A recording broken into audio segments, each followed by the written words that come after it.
Hello, wonderful people. Welcome to Grace's Kitchen, and today we are making authentic Ghanaian Waakye, a very popular, rich, flavorful, and perfect meal in Ghana. And trust me, every ingredient has a purpose. So, as you can see from the video, these are the ingredients you'll be needing for your waakye.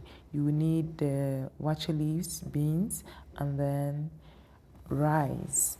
So first and foremost, you go ahead and wash all the ingredients. You wash your rice, beans thoroughly to remove excess starch and dirt, giving it a cleaner and fluffier waakye.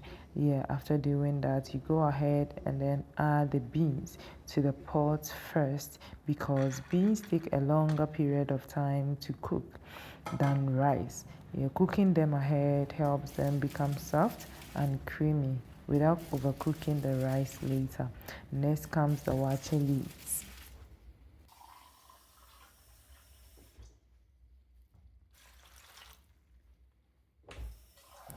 These leaves are what gives the waakye its beautiful brown color and unique early flavor.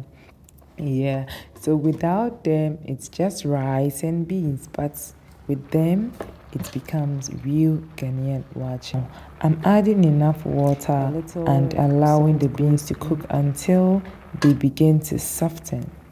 Once the beans are halfway cooked, I'm adding the rice. This timing is important because it allows both the rice and beans to finish cooking together perfectly. And honestly, waakye is more than food in Ghana.